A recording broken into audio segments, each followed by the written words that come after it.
So it said that when the Isley brothers were trying to recruit Jimi Hendrix, they had to like track him down because there's no reliable means to reach him. They just like kind of found him wandering, I think. And I think at the time he didn't even have a guitar, so they had to go buy him a guitar.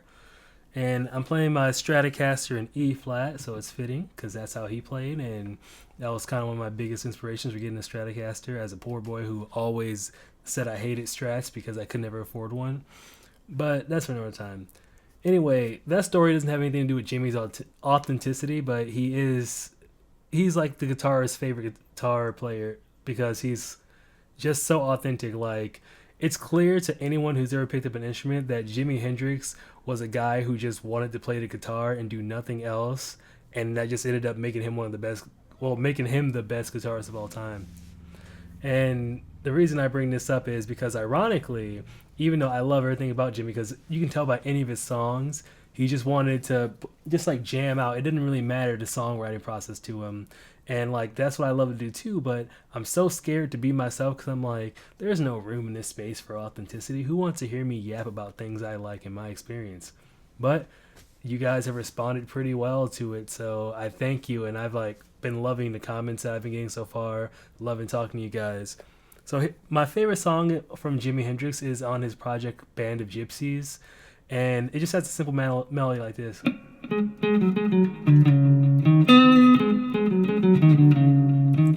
the bass just plays the same part, and the drum comes like chicka chicka ding ding ding ding ding ding. And I should say, and the lyrics are, they don't know. I didn't never realize how hard it is to play that since it's a different rhythm and sing at the same time. That's the first time I've encountered a simple melody give me that much trouble. They don't know, like I know. It's just like a call and response this whole time. It's like, they don't know about my baby. And one thing that was clear to me listening to it, I'm like, oh, he's making this song up on the spot, but it slaps and it's my favorite song because he's just jamming. And then after that, it's just like a bunch of like soloing, and the intermission part, I believe the bassist is just like jamming. I was like, just making sounds. I'm sorry to grace your ears with that beautiful little melody that you won't get any more of. You see, I locked the dog up. Now the cat is just on my leg. So let's get this on. I am sleep deprived as can be, so I have a list of stuff I want to talk about. But yeah, authenticity. I was trying to make what I thought people liked, and I've realized everyone, maybe not just me, but maybe a lot of people are just bad at knowing what other people like. Like, it's almost like they can smell that I don't like the content I was making, because I was just thinking in my head, I got to do what everybody else is doing because those are what gets the view counts. But I really didn't give my audience a chance to find me. So, like, I wrote down here, like, my highest performing videos. And there's nothing crazy. They're, like, 5 digits, like 10,000, 17, 14,000, stuff like that. I did hit 6 digits on TikTok, but that was for a meme video of Slim Jims in a candy bucket. But, yeah, like, my most viewed video is Isn't She Lovely? And that's my top 2 most viewed videos, because I just love playing that.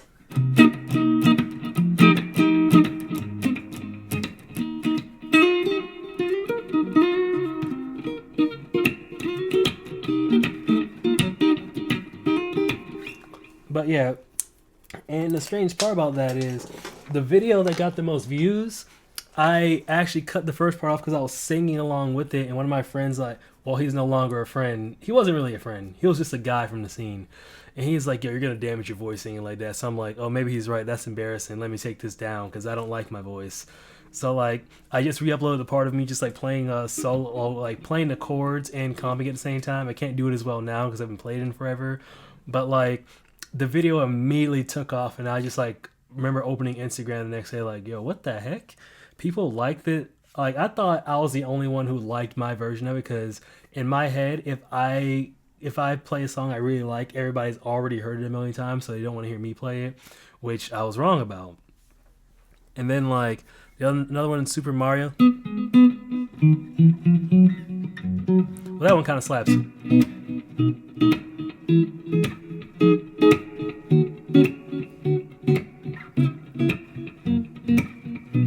Oh yeah, come on now.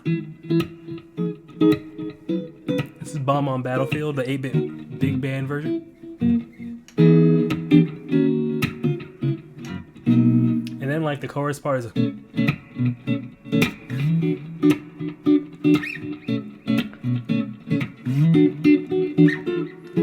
funny enough, I played that song at a jam, and now I get mad every time I go because every time they see me in the audience, they play that song before I can get up. So like I never get to play the song I showed to them and taught them.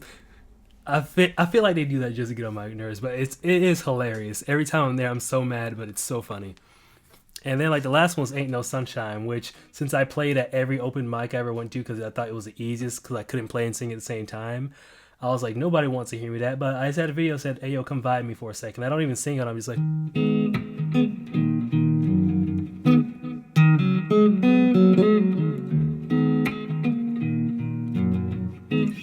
Yeah, I'm out of tune, but that's going to happen a lot on this channel. I'm sorry. Ooh, there we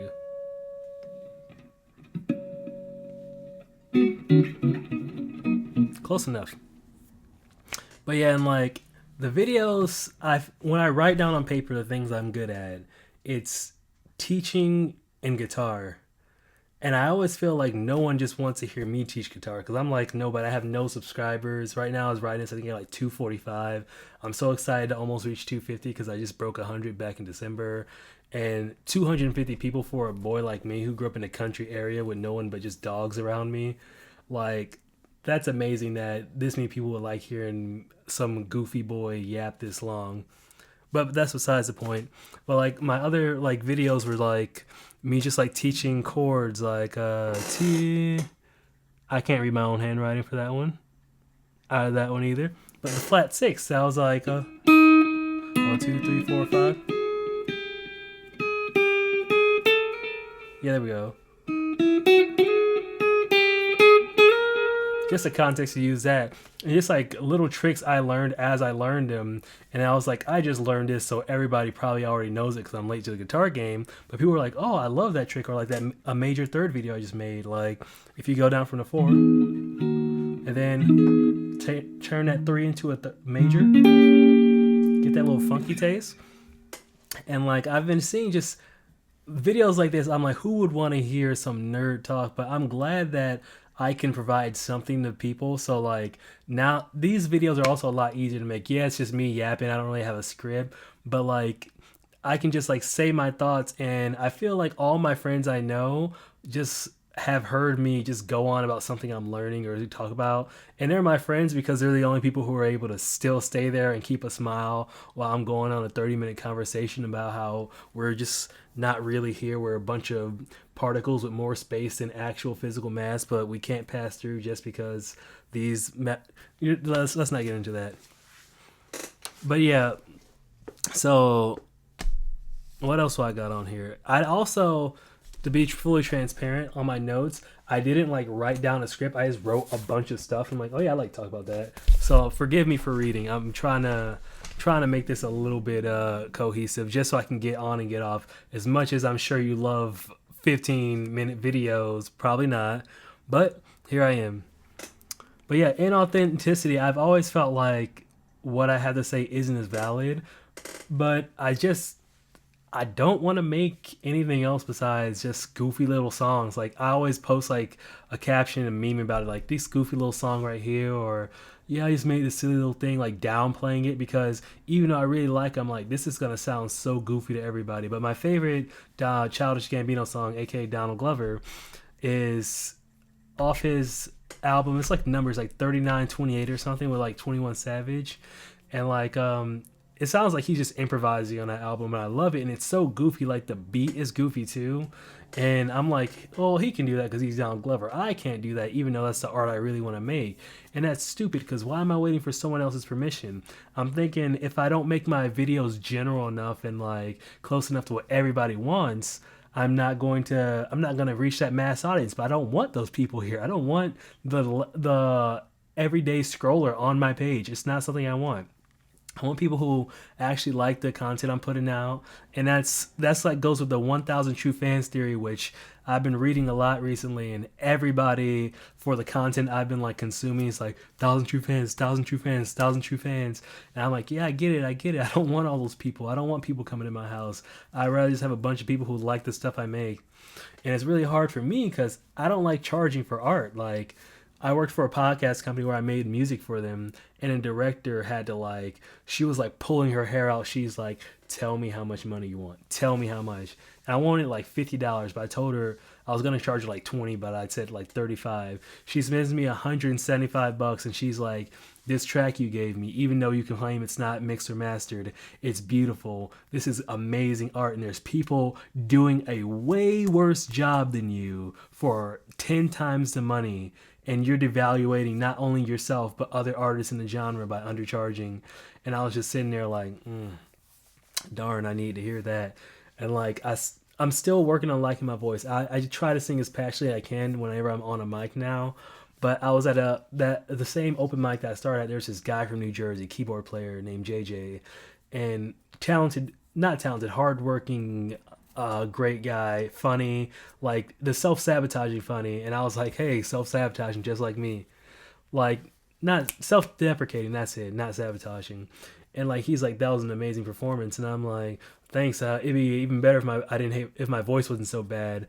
And he's like, or I was like, it would be even better once my voice gets up to par.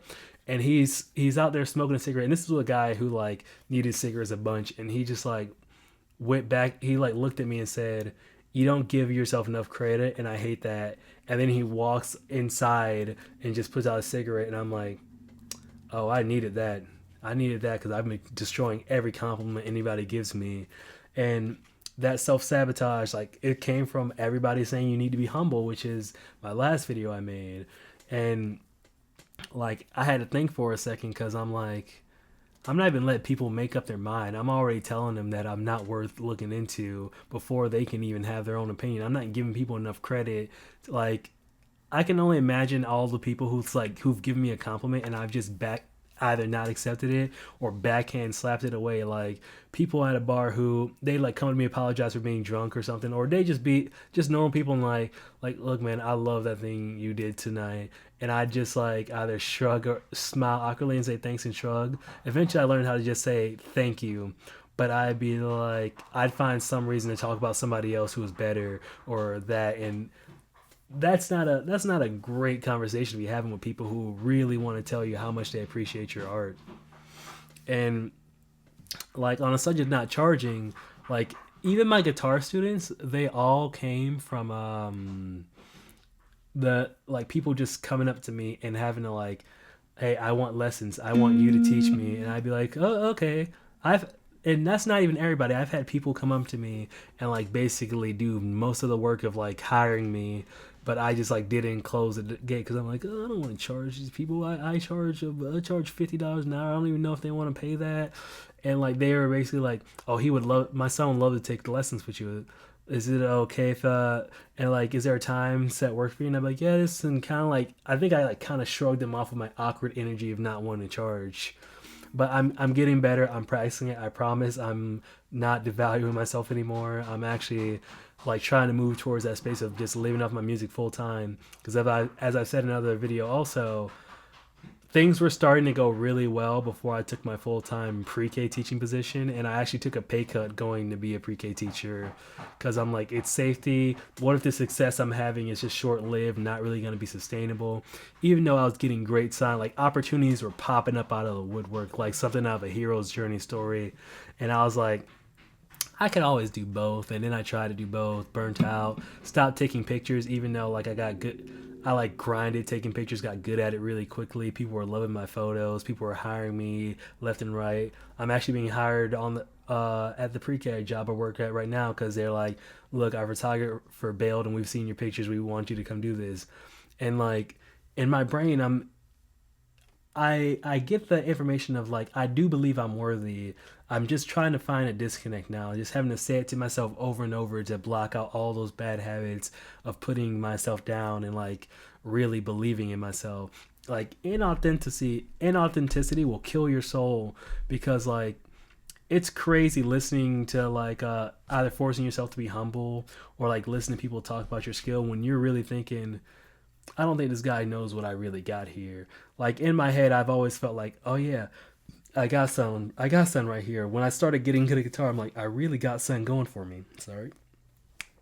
And just like putting myself down and not just that destroys me mentally because I'm having fun, I'm doing these amazing things, but I'm not letting myself enjoy it. And one of my favorite books is The Big Leap, and Gay Hendricks talks about how that's an upper limit problem. You don't feel like you're worthy of this success or this level of enjoyment that you've been having, so you do something to destroy it. Like say there was one couple, like they were doing better than they all financially, but the wife kept accusing the husband of wanting being attracted to younger girls, and they found out the real issue was just like it was the success that was hurting him because the guy's like, we used to have so much fun, we used to be so in love, but now we're making all this money, everything's about business, everything's about money, every conversation's about money. And they realized the problem wasn't really the problem, there was something deeper. So right now I'm searching for that deeper seated meaning, and I think I'm getting close to like finding it and really letting myself flourish. But I'm sorry for using you as a therapist, but you could click off if you stop watching. Good. If not, if you're still here, I'm glad you're still here, and I'm glad you let me get all that out so that I could talk about what I was gonna talk about originally, which is authenticity. I feel like that was kind of on point, but let's see. Do I have anything else here? I don't want everyone. Millions of people isn't the goal. Oh yeah. So I'm trying now online lessons again. I gave a few before, and it went pretty well, but it was just like the time sink, like trying to get that schedule. Like in real life, in my normal life, people like know my schedule, so I'm able to work around it. But right now, I'm trying the online thing because when I do finish my teaching this year, I want to go back to that, and I won't make this super long. I teach lessons, and I can like share experience and help you get to where you are. I am a gear junkie. If you have any questions about gear, even if you don't want to like pay for the lessons, I'll just talk to you about that. I don't mind. We can just like message back and forth, put it in the comments, and I'll give you like how I feel about gear, certain piece of gear, what's a good amount of money to pay. I feel like you can, these days when I go on to Sandmash and play some cheap used guitars, I'm like, these guitars are getting ridiculously good. So if you want the lessons, I'll put a link down in the descriptions. If you just want to talk about guitar and stuff like that in the comments, feel free. I'd be happy to respond to you. I think that's about it. Let me just... Oh, if you're a YouTuber, I'll use this to wrap up. If you're a YouTuber or if you just thinking about being a YouTuber, I've been trying to be a YouTuber for like 10 years. Stop it, cat. Hey, stop tearing up that chair. Don't lick your lips at me. If you're like trying to be, I've been trying to do it for 10 years on and off, but I could like, it was a little like gaming at first. Get off that chair. Get out of here. Bro, these animals are driving me crazy. I love them. It started off with like gaming. Then when I finally doing guitar, I was like telling you about all that stuff where I wasn't being authentic to myself. And like now, I love it. It's so much fun to do. Like I love sitting here and getting to share my experience, especially if it helps somebody else, connecting with people. And really, there are times where I find being myself, to be honest, in the dating world, I found that when I just like pulled away my interest just a little bit, because I just be engaged. Be having normal conversations in dating apps, and I'd be like talking, and we'd be talking for a while, and I'm like, oh yeah, I can tell this person's bored because I'm just asking her about herself and I genuinely want to know. But when I just like pull my information, I'm like, I honestly got disinterested in dating apps. So I'm like, unless I'm just pretending like I don't care, these women don't want to talk, and that's not real connection to me. But here on YouTube, I feel like people can sense when you're not being authentic. Was I just like having a red pill talk? I think I was. I'm sorry for getting that all over you. But yeah, that's not me personally, because I found I really don't enjoy that type of interaction with women. I'd rather just be having a conversation, be friends, stuff like that. I'm sorry for bringing my dating life in here. Authenticity. That's authentically me. I'm an open book, so yeah, if you do decide to subscribe, you'll see more of that. Me just leaking lore into these conversations. But if you are going to be a YouTuber, I'm going to wrap this up so I can go to bed and eat something. If you're going to be a YouTuber, really just do whatever interests you. Talk about, learn something, and then go share it immediately. And people might just resonate with it because they might be one level below where you are. So that way you can, that way they can learn more from you. Like if you were trying to learn how to play basketball, you're not going to learn nearly as much from Steph Curry as you would from some guy who just plays like every day after whatever he does, like just goes out to the courts every day. That guy is going to be closer to your skill level. He can teach you. He remembers how it felt to be a beginner. But Steph Curry, he's been shooting like 500 shots for like 15 years straight now. He doesn't remember what it's like to be bad. I still remember what it's like to be bad, but I don't remember the problems I had, and that's why it's so hard for me to make videos on solving guitar problems, because every problem I had, I'd just be playing so much every day, like 6 hours, I just blaze through them. So I can still answer questions, I just don't remember what I struggle with. Like I'm not like, I think I'd have more to offer like a beginner or an intermediate than John Mayer would, but like, and advanced players, I consider myself pretty advanced, especially with my knowledge music theory. But like, it's just that scaffolding thing you want to learn for someone closer to you. And if you're like trying to get to the next level in your life, like it's a great idea to be around people who are doing what you want to do and are like at an attainable level. You could probably make a lot of ground if you're around like a bunch of people who are like way higher. But if you're around people who are like in your, like not completely out of your stratosphere, like you can still see them in a race, you can catch up to them. But I do believe in you, and I believe all your dreams are going to come true, and may the universe give you all the good you deserve. I'm TJ from Studio Afkai, and it's been beautiful talking to you. I waited till the end of the video to... We're good. It's been fun.